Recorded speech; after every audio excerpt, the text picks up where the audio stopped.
Welcome back, music lovers, to another exciting edition of Battle of the Ballads. We are in the year 2019, joined once again by Gregory and Joseph Dilcox. Welcome, gentlemen. Now, Joe, I hope that's the picture they catch for you this week, but I'm always intrigued by which one they actually get for you for the graph. And it's always me, too. Like, it's always my face doing something weird. And that has nothing to do with me. I don't set that at all. It's just the YouTube gods working magic. So Zoom just has it out for you. I quite love it. So that's the one. So as we venture into what will be our last decade for this journey for a few years, don't forget to like and subscribe, because we're going to have a lot of other content coming out regarding Battle of the Decades, which we're still hashing out a little bit. We're going to do some Disney songs, some soundtrack action. So we are going to do a recap of 2020 and 2021, but it feels odd doing the song of the year when it just stops before the decade progresses. So we're going to flesh that up. There's a lot more content to come surrounding music that you will probably really dive into at least once or twice throughout the journey. So don't forget to hit that subscribe button in order to get access to all of that content if you're not following me religiously on social media.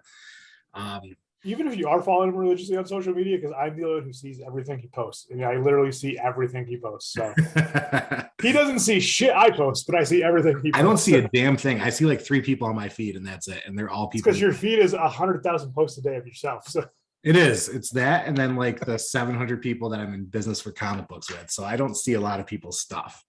Yeah. So, and if you don't feel like I'm showing you enough love, send me a message. I'll promote the shit out of whatever your stuff is. With that, we did have a few people pop in this week, our usuals, for their song of the year. Justin came in. He said he started off with 21st short list, and he found it relatively easy to pare this one down, though a few of the songs on his short list only hit on radio and streaming last year.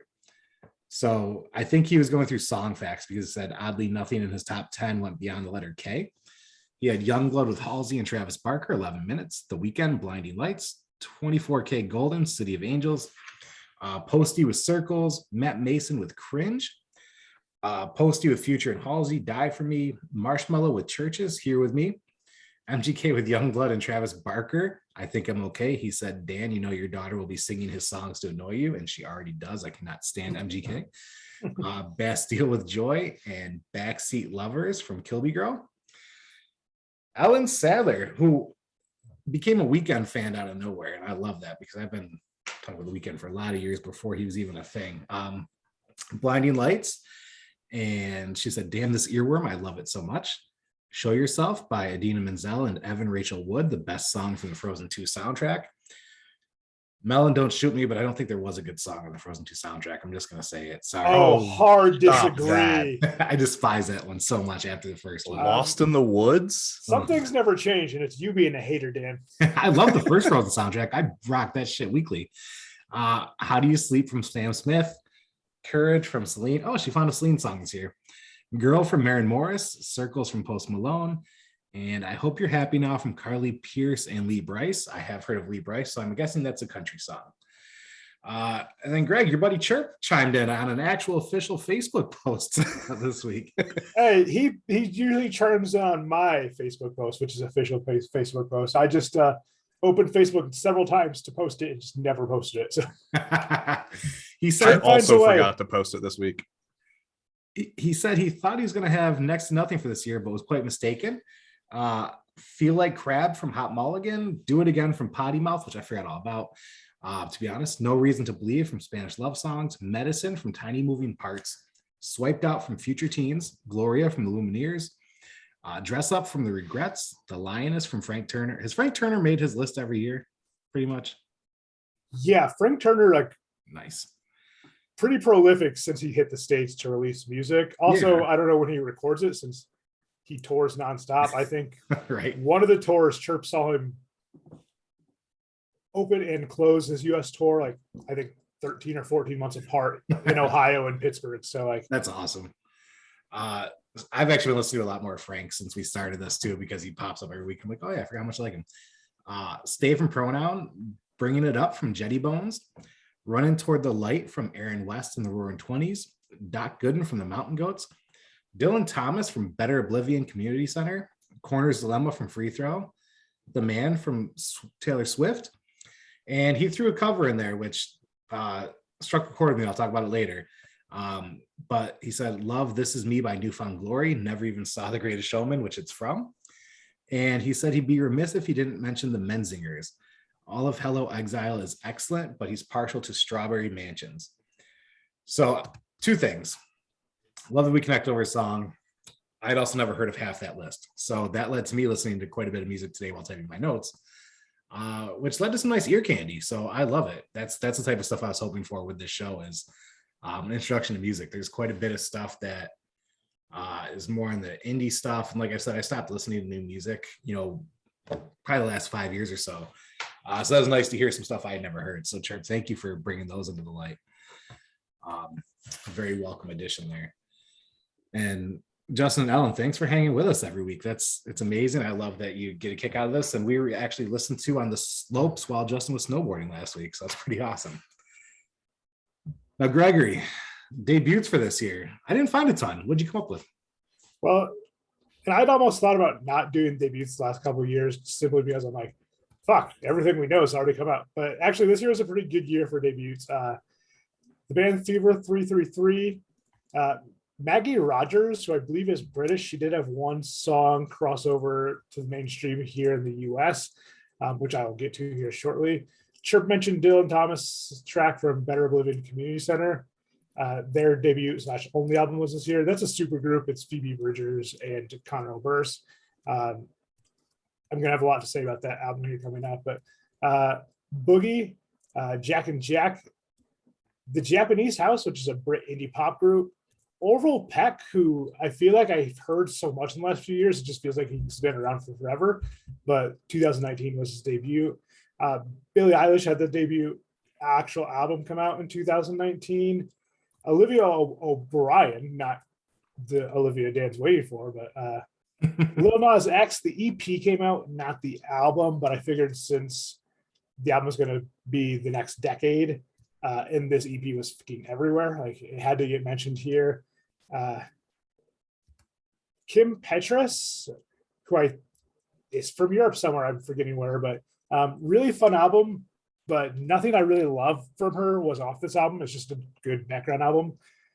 Brittany Howard, front lady from Alabama Shakes, her solo debut came out this year, and it got rave reviews. I somehow let it slip through the crack because once it was like out of my mind, it was out of my mind. And then the one and only Peppa Pig debut album was out this year. So I don't usually do like music debut albums that are like shows or movies or anything, but I just thought it was hilarious that Wikipedia listed the Peppa Pig debut album. So that's what I had for 2019. It's not like the longest list I've had, but I mean, Billie Eilish, Orville Peck, Lil Nas, those are some heavy hitters. I mean, Brittany Howard, so definitely was worth still doing it. Yeah, it was. I was kind of seeing if I could find anybody really, and it's outside of like Billie, I couldn't find many. I forgot Lil Nas X even had the EP out that year. But no, there's some good stuff in there though. So was this the year Punk Goes, or is that next year? Yes, this was the year Punk Goes. This is the last Punk Goes that's been released so far. It's Punk Goes Acoustic Volume 3. Actually, probably my favorite of the Punk Goes Acoustic, because there's a handful of things that are just some of my favorites just regularly, and then having them acoustic is just awesome. Dance Gavin Dance band I've mentioned a couple of times. They've got an acoustic version of Story of My Bros. I just love Tillian Pearson's voice. It's very different. Like it's not what people would traditionally think of as good, but I love it. Taking Back Sunday, I considered not mentioning just because former Jesse Lacey is kind of a piece of shit. But A Decade Under the Influence, the acoustic version's on here, and it's of course fantastic. Dashboard Confessional featuring Abigail, and I apologize, I don't know how to say her last name, Savini. But they do Screaming Infidelities for this one, which is fantastic. And then Mayday Parade, Take This to Heart. I think this is probably the third or fourth acoustic thing Mayday Parade's done for the series, and this is my favorite of those. So that's kind of my quick Punk Goes list. Nice. Again, check out anything with Tillian Pearson. He goes professionally by Tillian and has a couple of solo things, and he's featured on a lot of other people's music too. But just go listen to his voice once and tell me whether you hate it or love it, because I think those are the only two options. I feel like you can't be indifferent to Tillian. I get that. So that kind of brings us into your songs of the year. What'd you have, my friend? Yeah. So I have a real short list. Man, I apparently didn't care that much about this year. Issues released, I think this is only their second album. Not the strongest entry, but Tapping Out's pretty good. Marshmallow released an album, and they had a song with a day to remember called Rescue Me, and it's absolutely slaps. I have a couple of friends who are big into the post-hardcore scene as well, and we think it's with the thought of like hearing this song first and being like, oh, I want to go see A Day to Remember, and then showing up to the show and just having somebody kick you in the face because you're in the middle of a mosh pit, because like that just, it's not a good representation of A Day to Remember at all, but it's a great song anyway. Dermot Kennedy, Irish singer-songwriter, had both Outnumbered and All My Friends come out this year, and they're both fantastic. Gregory mentioned Billie Eilish's debut, like major label or whatever. Bad Guy came out that year, which I didn't really like that album that much, but that song's pretty good. Weezer released 2 albums this year, one of them being their cover album. So I did include their covers of Africa and Take On Me because I enjoy them. I think, if I remember correctly, Gregory doesn't like these covers, but I might be misremembering. You remembered correctly. I don't dislike them, but I don't like them either. Yeah. I don't think they added anything to it. I'm going to get into my thought process on covers here when I go. So okay. Jimmy Eat World released Surviving this year. I'm not like a massive Jimmy Eat World fan, but this is actually probably my favorite of their albums. Surviving, 555. We Came as Romans released an album. I've mentioned them a handful of times. Again, not my favorite album of theirs coming out this year, but Carry the Weight's pretty good. Go check that one out. Actually, this one might be an EP. It might be a two-track EP. Anyway, go check it out. Little Dicky released Earth this year. I listed it because of, I don't know, the fact that it was a charity thing. Man, this song's trash though. I re-listened to it today and it's not good. The video just cracks me up. I don't even really like the video. I watched the video as I listened to it today. I included it, but it's not good. And then Post Malone had a handful of songs I liked, but Goodbyes. And then my quick short list, I only have 2. I wasn't even sure who I was going to pick as Song of the Year this year. It came down between Jimmy Eat World's Diamond and Post Malone's Sunflower. Because the actual album was released this year. It was on the soundtrack for a soundtrack in 2018. But God, Post Malone Sunflower, I guess. All right. I'm kind of indifferent to 2019. Buck's not even watching. He's disappointed right now. I mean, I included 3 Jimmy Eat World songs. I know. But it is a really great album. I really enjoyed it a lot. You know, and that was after a couple misses of theirs where they really went all in on the pop as opposed to the singer-songwriter pop stuff. And then this was a nice coming back, you know, returning to more of the clarity type stuff that they had. So I was a big fan of this album as well. I really like this album, but nothing stuck out to me in this album, like in a couple of listens. Like it just became a really good to put on in the background album. So You'll notice I don't have anything listed on it, but like, yeah, I think I have one song left that Joe didn't name that's on my list from that album, and it's not even one that really is a Jimmy song. It would never stand out if it wasn't just based on the year. So no, I'm there. But so Posty Sunflower. That was mine last year, wasn't it? You definitely mentioned it last year. I don't remember if it was your song of the year. Yeah. I think it was your song of the year because we all did the two. Talking Oh about no, I had This Is America tied with Ballad of a Poet last year. Oh, that's what it was. Songs Okay. be difficult. Yes. Sunflower fell right off. So Gregory, what do you got for us, my friend? All right. So even though I knew there was the last punk goes that we'll talk about, I had a cover that was in my short list, and I was like, well, there's a bunch of great covers this year, so I'm just gonna do a cover list as well. The first one is actually the first Jessie Reyez song I ever heard. Was a friend sent me a cover on YouTube of her doing Patsy Cline's "Crazy," and that's the first time I fell in love with her voice. It's just a fantastic cover, and that's kind of my thing with covers, and why I didn't really like any of the Weezer covers is I don't think they added anything. The covers were different, yes, but I didn't think they added anything. For me, like, either your voice has to be astounding, so I'm like, oh shit, this song is different with you singing it. I think of Rufus Wainwright's Hallelujah. It is the exact same as the Jeff Beck Hallelujah, but something about Rufus's voice changes it. His same thing with his Across the Universe, Fiona Apple's Across the Universe. Like, those are very much still the Beatles Across the Universe, but with their voices, they change it completely. Yeah. I think Ben Folds is a great guy. Anytime he does a cover, it's different. He makes it a Ben Folds song while still paying homage to the original. And for me, that's just kind of what you have to do is you have to honor the original, but make it your own. And Weezer just seemed like and this is going to be the most insulting thing I'll ever say about Weezer, but they sounded like a local bar band. That's what those covers reminded me of. Yeah. And there are some local bar bands who I've seen do great covers of songs, but like Weezer should elevate themselves above that. But hey, that Toto cover like crushed for them, so good for them.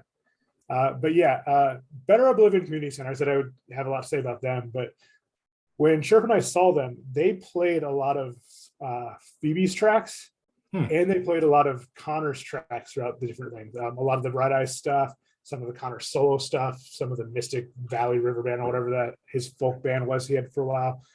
And then they did a lot of shows for radio stations and everything. So none of these covers are on Spotify, but there's a lot of them on YouTube. One of them is not on YouTube. I've only ever seen it live, but from his Digital Ash, Easy Lucky Free, which is a song I absolutely love. It's one of the better later Bright Eyes tracks, I think. But in the cover, she sings it as she does most of the covers. She sings them, and it does completely change it. Lola, which is a Bright Eyes cover that fucking Everett's covered. I mean, it's just hip hop, rock, country. Everyone's covered Lola, but they sing it together. They alternate verses, and it's great. And then one of the lo-fi early Bright Eyes tracks, Touch, which is a song I love. It becomes so much more haunting when Phoebe Bridgers is singing it, and it's just killer. And then Lana Del Rey, who I've tried not to talk too much about because she's definitely said some questionable things in the past couple of years. Yeah. But at the same time, like, I don't agree with her stance on things, but no one should be surprised that she wants to be a 50s housewife. Just look at her aesthetic and listen to the music since she debuted. That's who it is. And I know she said things about the way other women dress in videos, and definitely poor choice to only single out Black women when you're talking about that. But also, just because you don't want to show skin doesn't give you the right to talk about other women speaking out. Like, you can feel like, hey, I want to be a little more buttoned up. Yeah. Fine. That's you. If Rihanna wants to show some skin in a video, let Rihanna show some skin in a video. She's not affecting you at all. But her cover of Doing Time off the album that came out this year, Norman fucking Rockwell. I forgot about that. I don't usually like Sublime covers, but this one, it was a very California album from her. And just the way she handled this and stuck it in there, it was like perfect for the album. But also she did a cover of Wicked Games in 2019, which you can find on YouTube. And she did it with Chris Isaac. And you two know I love Wicked Games. It's one of my favorite songs. And her voice works on this cover. But the best cover of the year was Carly Rae Jepsen's "Everything He Needs." It was in my short list. Maybe it was going to be my song of the year before I decided to do a cover. But just the story behind that song is Carly Rae and her friends were, and for those who don't know, this is a track from Popeye that Olive Oil is singing. She was messing around and did the cover, and her record label told her that Disney would not give her permission for this. So she went to Disneyland and got the character playing Mickey to sign off on a slip of paper giving her permission to do it, and posted on the internet. And she forced Walt Disney, by putting this on the internet, to give her the rights to cover this song. And I love the cover. It's been stuck in my head basically since I remember 2019 was when this song was released. So it's just a wonderful, wonderful cover. But I have a longer list because there's a lot of bands I really loved making music this year. But that Better Oblivion Community Center album's really good. But my favorite was Didn't Know What I Was In For. A haunting track. It's the first one that really like popped to me when I listened to this. Ariana Grande, I think quite a few of these songs were mentioned last year because that's when they came out as singles. But the album came out, Seven Rings, Thank You Next, and Break Up With Your Girlfriend, I'm Bored. Just wonderful, wonderful bops. That Carly Rae album, I honestly, the first listen wasn't in love with it because it was slightly different than the one before. But after a couple listens, I just grew to love it. But Julian's the opening track, and I think that's the one that turned me off originally, but then I grew to love it. Too Much in the sound, the sound's just beautiful. Chirp mentioned that Frank Turner album, and this is a wonderful Frank Turner album. For those who aren't, it's called No Man's Land, and it's literally all the tracks are about women throughout history that may have been forgotten. And so I mentioned Turner's touring all the time, and he did a podcast. I believe the podcast is also called No Man's Land. And so every one of those tracks, he's at a place that's significant to the woman the track is about. So Sister Rosetta is the opening track. It's the first track I have on my list. And it's about Sister Rosetta getting into the Hall of Fame. And so he goes to see the display about her in the Hall of Fame. He'd been playing that live for a while too. Perfect Wife, The Lioness are the other tracks off that album I love.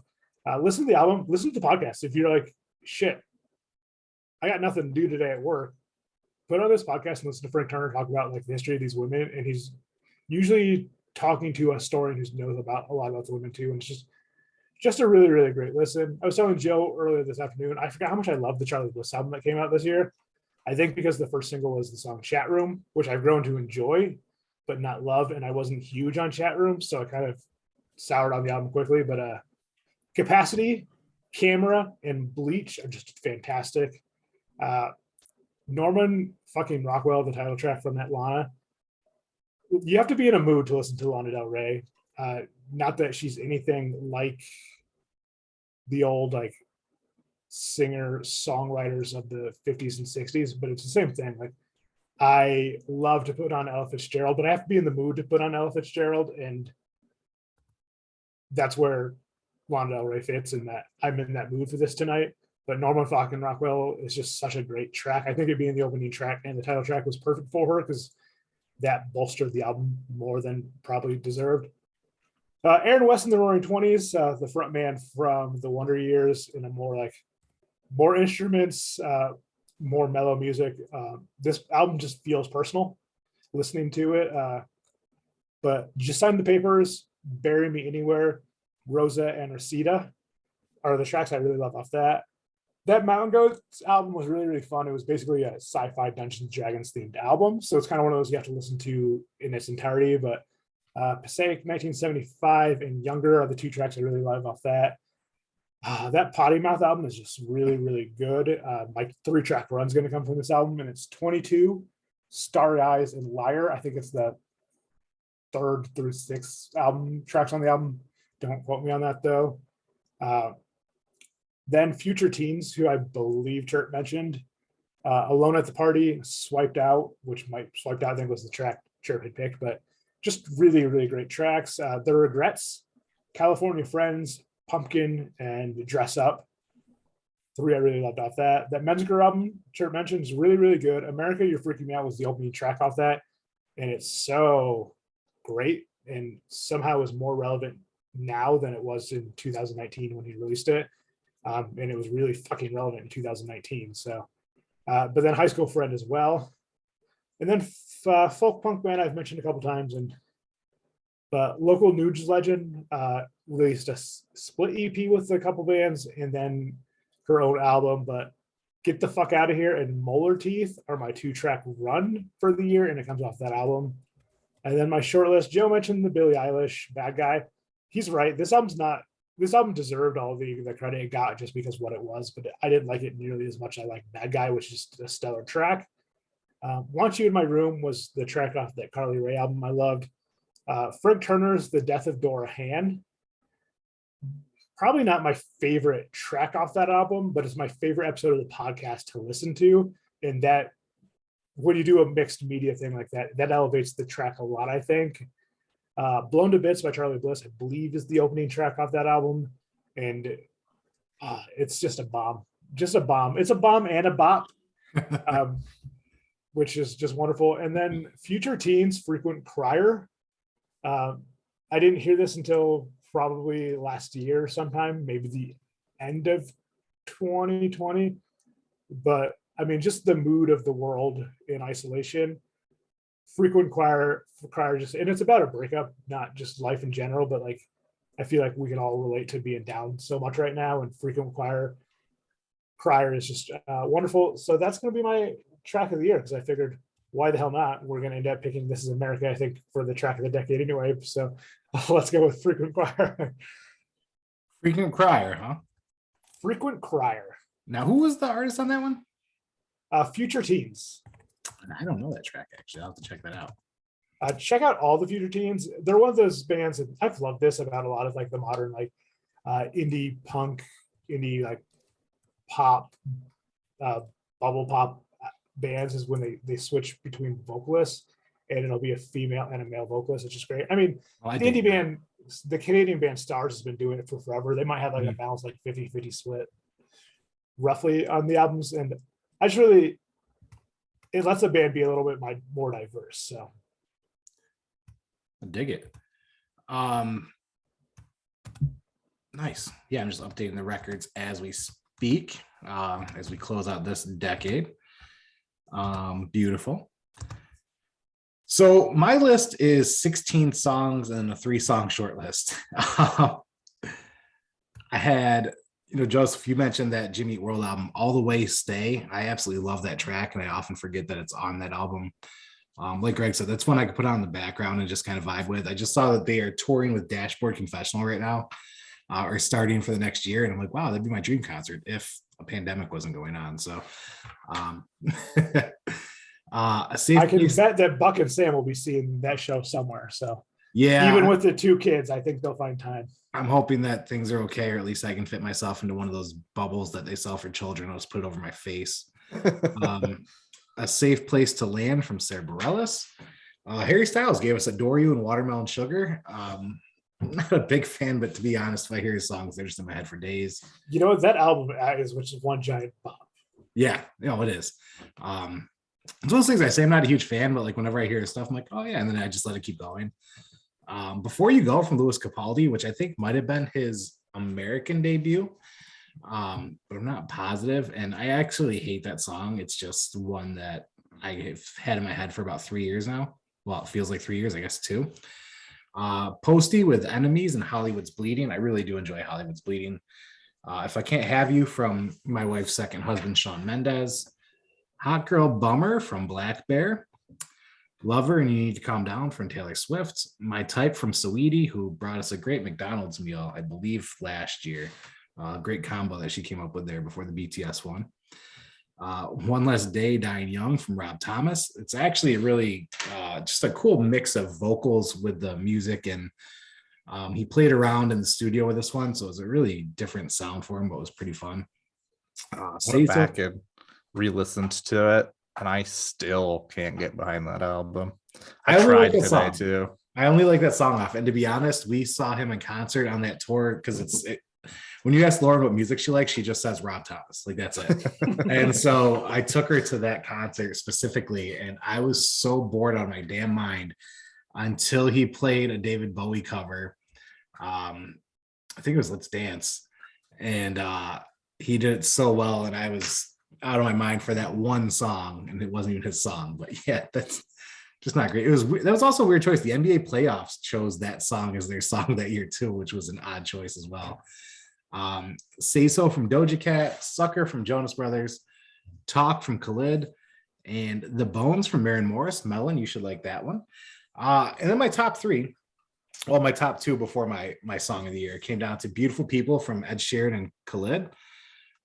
Just an amazing track, and I really loved when Ed Sheeran started messing around with features. And Blinding Lights from The Weeknd. And then my song of the year, which Chirp and I actually talked about, was This Is Me from New Found Glory. It is a cover, but it's a cover of a song from The Greatest Showman, which may be one of the greatest soundtracks ever as well.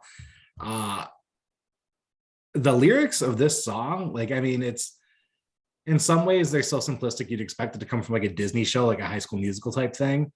But it's also really heavy.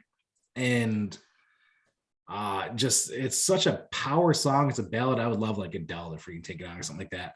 But the way New Found Glory captures it is just their style, but they keep the gravity of the lyrics there. And like I've said in the past, that was my last concert before, you know, the lockdown stuff. It was them in Hawthorne Heights, and I think this is the second to last song they played. I just remember that the sense of community, you know, around of like just being you, owning you, loving yourself, and the way that they brought this out. And this is the song that actually led to me finding out it was on the Greatest Showman soundtrack, saying to Zoe, like, hey, you want to check out this movie? And then we watched the movie like 10 times that week. She just fell in love with it. It's the first musical I ever enjoyed. And we really just had a great time with it as a family. Before I found out that the dude from Barnum and Bailey is actually a giant jackass, but I love the movie. Yes, I've yet to watch that movie, and I probably never will, just because like I know the history of P.T. Barnum, right? Like not an okay person. They don't show him as an okay person either. Yeah, it's one of those things where I don't even putting someone in a movie, even if you're not painting them in like a better light or anything, it feels weird to me. But at the same time, we're watching Mindhunters, so like I'm speaking out both sides of my mouth here, because the movie's actually about his partner coming up and making a lot of changes to be a better person by seeing him be such a shitty person. But it's also about the representation of the people that he exploited, and you know, about them coming up. So it's actually really cool to see that. Like Hugh Jackman plays a scumbag so well, but he just has a good voice in it, you know. And so it's definitely worth the watch. I will say that. And the soundtrack is my most listened to on Spotify of all albums, thanks to Cleaning the House, Riding in the Car, and Just Breathing. Zac Efron freaking kills it on the vocals. But New Found Glory, This Is Me, is my song of the year. And it was just so funny when Chirp mentioned that, and it was his last comment, because this was like, I knew going into this year that was my song. Not just the moment of the concert of hearing it, but just the freaking number of times I listened to it on replay. That track, you know, before I found the Greatest Showman one. And the Greatest Showman version is sung by the Bearded Lady, which is really just powerful and awesome. So highly recommend watching that movie, but highly recommend listening to the New Found Glory track. The drums hit in all the right places. The weight of the vocals is really there, regardless of their pop sound. It's actually one of their stronger songs for me. So I never thought I'd see myself saying New Found Glory had my song of the year, but I mean, honestly, I've seen New Found Glory as well live. I like New Found Glory, but I actually think they have a history of doing some really fantastic covers. Oh, yeah. I mean, it's one of their things, right? They've done from your screen to your stereo, I think 3 of them in that series. So like it's part of what they do. It makes New Found Glory who they are. And I think they do a tremendous job when they do it. So yeah, I didn't see them on this tour, because Chirp said he saw them on the tour for this cover album. Yeah. And I almost went. I'm not a big New Found Glory fan, but I'd gone with him to tour before because he'd won free tickets at trivia, and no one else wanted to go, which is Chirp and I have a weird history of people not wanting to go to free shows with us. But so when he's like, hey, no one wants to go, you want to go? And I'm like, yeah, sure. Like, I like them well enough to go see them for free. And when they came out to do the encore, they mentioned the third volume. And the crowd went freaking nuts to hear a third cover album from them. So, and I think they did Eye of the Tiger. Yep. I think they closed with that for our encore. Yeah. So it was just like, I was like, oh, good for them. So it was fun to see you and Chirp had that conversation, because I was like, I was not there for that show, Chirp, but I was there for the one you went to them before. But I wasn't there for the two he went to them to see them before, because he saw them on back-to-back nights. So he loves New Found Glory. I don't mind New Found Glory, but I will say they put on a hell of a live show. Even if you're only casually familiar with them. So here's the thing. I have a hate relationship with Jordan's voice. Hate it on the albums. Hate it for the first few songs live, and then I adjust to it, and then I love it, and I'm into it. So it's like I can't sit there and listen to a CD. I can't sit there and even listen to a song. I have my friend Mike who puts, and Ben, you know, they put this stuff on constantly. They love New Found Glory, and I just sit there like, oh, this is just hurting my ears so much. I hate this. But I've also been to 11 New Found Glory shows somehow. Jesus. I found myself there. Many of them, they were touring with Blink and Phoenix TX many, many years ago. And so I saw, I think, 4 shows on that tour. And then they were also opening, I saw them with Eve 6 way back in the day before I even had a mustache. But I've seen them on many occasions. And every time I walk, I'm like, that was a blast. So it's weird. I can't listen to their studio stuff. I can't listen to, like, I'll never sit there on Spotify and listen to it outside the song. Because that whiny voice just really gets me. But this track, it just really, I don't know, the first time I heard it was actually at my friend Ben's house. And we went from a Harry Belafonte listening party to all of a sudden New Found Glory being out, and that song played. It was the first time I'd ever heard it. And I was just listening to the lyrics. I was like, wow, this is really amazing. And I was like, can't believe I like a song like this. And then to see it live just totally changed it. And I mean, I must listen to that song, their version, about 15 times a week, because it's just so striking. So that'd be my song of the year. I guess that's how I'm closing out the decade with that one. Yeah. Chirp, you'll have to remind me when you watch this, but was the New Found Glory show I was with you at the one where that couple was really into you? Well, Chirp, it sounds like you missed a chance to be a throuple. Well, it seemed like, can't tell you for sure it was that show, but there was definitely an incident where there was a couple and they had a lady friend who did not seem happy, but the couple, I believe both of them at one point were rubbing Chirp's shoulders. So yeah, you missed your chance, Chirp. Oh, man of the people. Yeah, you may have replaced the sad girl that night. Well, gents, we made another decade. We did. Any plugs as we close it out? Yes. Just rest in peace to Sidney Poitier and Bob Saget. As a friend posted the George or the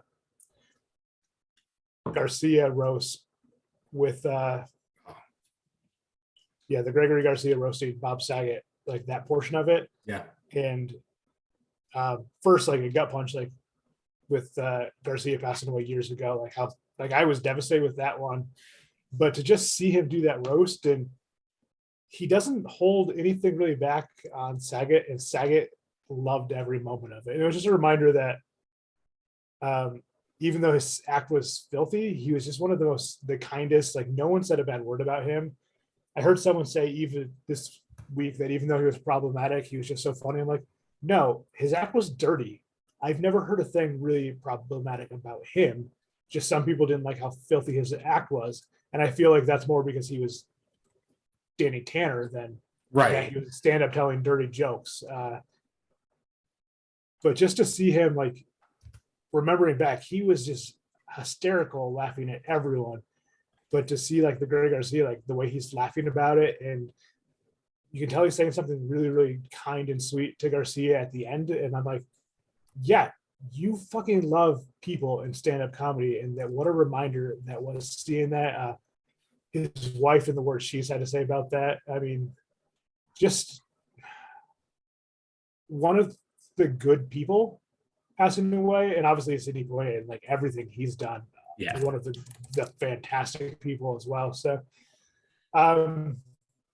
unfortunate thing about getting older, I think, is how much more in touch we are with the significance of these deaths that aren't people in our lives, but are also people that heavily in our lives. Like I grew up with Bob Saget. We all grew up with Bob Saget. So The thing that really got me is I read an interview with Pete Davidson today about how Bob Saget basically saved his life in recent years, with his mental health struggles and things like that, and how Bob served as a mentor. And I just, when you look at it, with all these people, we see them from afar, but you hear about somebody actually addressing these topics, these deep-seated topics that much of comedy is based on, just being there for a young comedian. And yeah, I don't know. Something really struck me there. And I mean, Pete's been very vocal about his mental health stuff. And just knowing that this guy was there, and how many other comedians did he touch? How many other people did he touch? And seeing the response from the fans and all, or not the fans, but his own cast and friends, and it's just wild to see. And he's somebody very relatable. So it's had 3 really. I'm still sitting with the Sidney Poitier ones because I can't believe how much of his stuff I was so into in my younger days. And he's kind of somebody who was on kind of the background of a lot of stuff recently, but man, just what a stamp he left, and just his mark and his genre, and just, I mean, what he meant for film for a whole group of people, just absolutely wild. yeah, it is kind of unfortunate timing for him. Like, it's never good timing, but to pass away between Betty White and Bob Saget, like I read so many great pieces about him, but at the same time, like, I didn't see the overwhelming Twitter thing I'm still seeing for Betty White, or I saw for Bob Saget. And it's just yeah, definitely what we wanted to mention, both of them. Yeah, Bob Saget passed away pretty much, I think, like the announcement came out 15 minutes after I sent out this week's cool points, or I probably would have scrapped the cool points and did a Bob Saget thing. So well, my shout out this week is Cool Points, because Cool Points led me to Clifford the Big Red Dog, which so far is my movie of the year. And I say that as the movie I watched within the last year. So Clifford the Big Red Dog stole the show with this, and Gregory led me there. So thank you for that, buddy. It had no business being as good as it is. Not only is the acting on point, the story's on point. I cried twice. My wife cried 5 times. Zoe laughed at both of us because she's just a conniving little devil. And I plan to watch it again this weekend. So for a movie that got no love or attention off the bat and kind of got laughed at by myself included, damn, this slapped. But also your Cool Points this week, it rocked the stadium in my heart, man. It was a very good piece. So everybody check out Cool Points. And also, we are on some record-setting low temps coming up. So if you got an extra blanket or whatnot, you see somebody outside cold, hook them up. And with that, we're going to be putting up our poll on Friday morning, getting our song of the decade, and we'll see where that goes. I'm going to throw it up on Twitter, Insta, Facebook, and we'll share MySpace? it. Friendster?